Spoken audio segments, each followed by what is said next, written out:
But they did some amount of self-monitoring that was periodically employed. It wasn't completely forbidden, and in fact, it was encouraged to self-monitor using, PDAs and other tools that they could, have a sense of what they were eating and what their caloric intakes were like.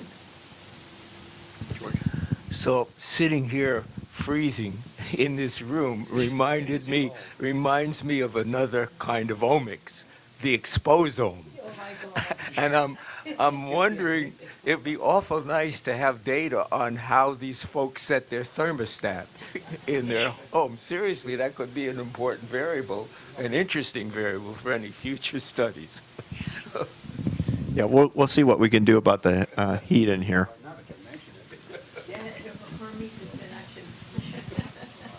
So I have questions about the blood and tissue that was collected.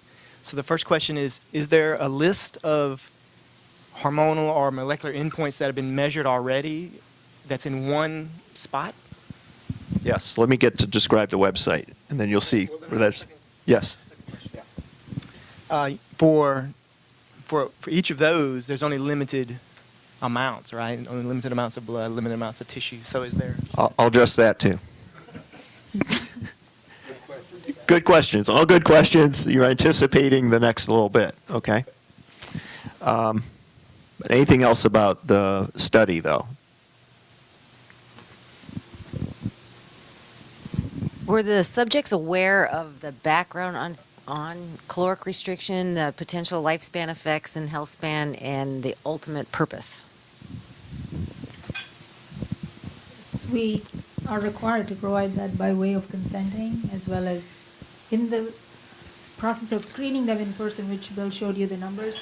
The 13,000 plus that were telephone screen, of the 13,000, about 1,000 were brought in, and those guys went through a very detailed screening process. It's a 3-step screening process, at which time we had ample time to tell them about the benefits of the study and what the purpose was.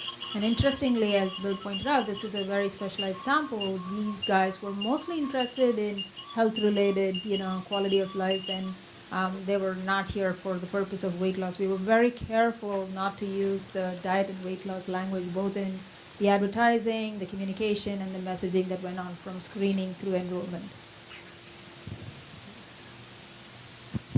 Okay. This was a labor of love, as you can tell. All right, the database, the website and the database. This is our workhorse. Okay, so our purpose in creating this network is to enhance our scientific contributions of the study. Obviously, we could, in the short time that we've had since this study was ended, we can't. The study investigators could not tackle all the possible questions and develop all the possible data available from the samples and the database that has already been collected.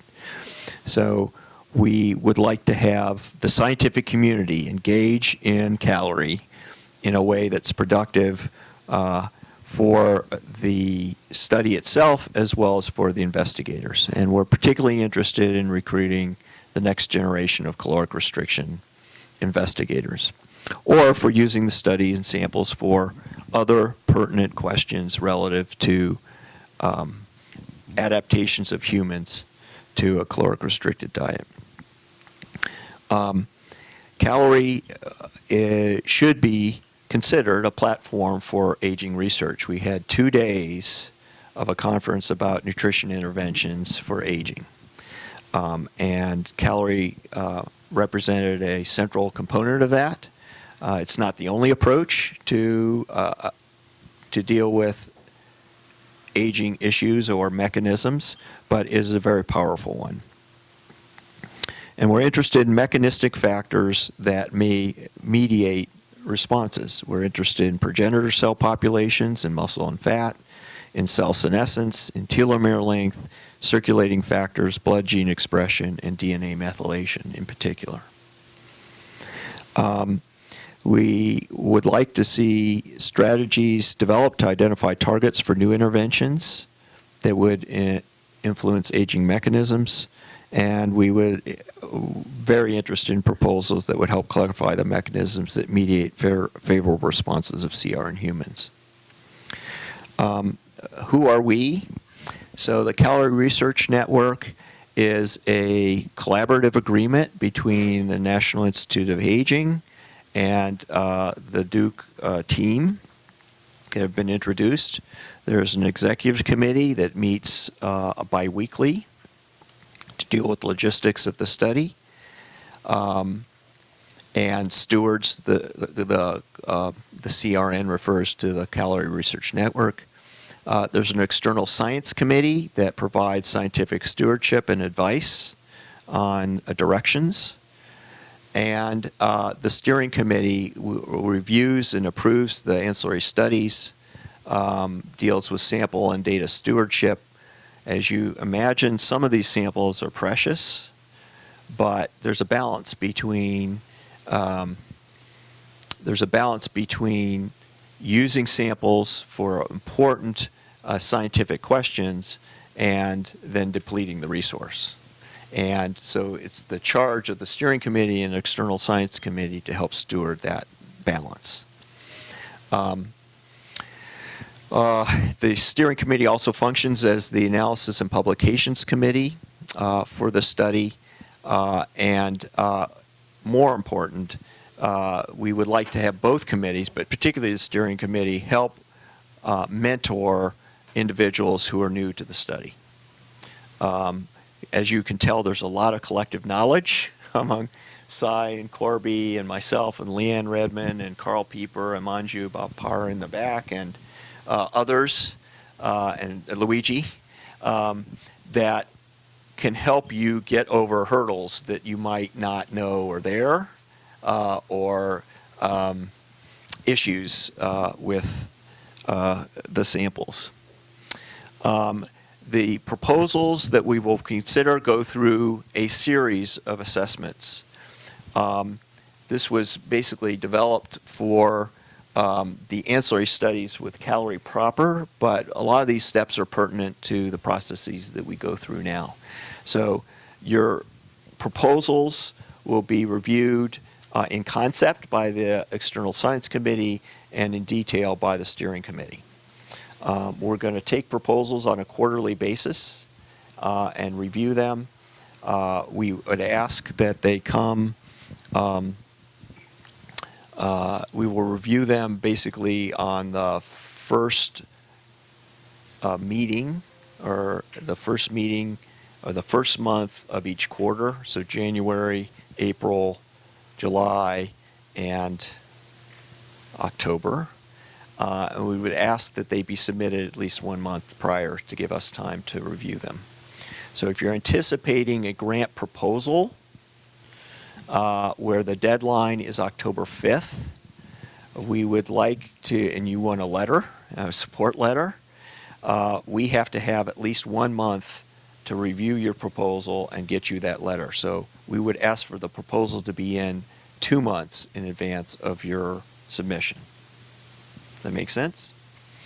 And it's those kinds of considerations that we would ask of you. We will probably be prompt and appropriate in reviewing those. Carl, do you need a microphone? Yeah. So, Bill, I think it's worth noting that the database exists, and so if you want just data, and you're doing a totally data-driven analysis, you don't need all these permissions. It's nice to have that, and if you want our support that in terms of analysis or help on the data set, then having the proposal in would be a good thing. But if one is just doing data analysis, the data set is there to you can pursue that on your own without the support of the network. If there are problems, we can eliminate redundancy, and it would be a shame, particularly for a group of young researchers like this, to go off and be doing some work somebody else is doing and get scooped. So this would be a way to prevent you from getting scooped to come to us first. But my point is that the data is there and it's open access. And data generated as part of a funded a calorie-funded study using samples. We ask that those data come back to the biorepository at some point, or the data repository, so that future investigators can also use those data. So we're trying to, as you obviously, create a resource for the community. Yes? The consecutive epigenomic data allows for public sharing? Yes, yes, we have permission. The other thing we're going to do is we're going to develop, this came up in discussions we had the last couple of days, we're going to develop boilerplate language for you, for your IRBs, right? For your grant applications, for a number of different functions that you may find useful, given the knowledge that we have and we know the questions that will arise. Okay, so let me lead you through the website real quickly to give you a basis by which you can navigate it. It was designed to orient individuals to CALERIE, to provide access to manuscripts, to the database, as Carl just said, to samples, and to statistical resources. So this is a view of the website. You can see in the upper left there's a navigation bar. On that navigation bar are several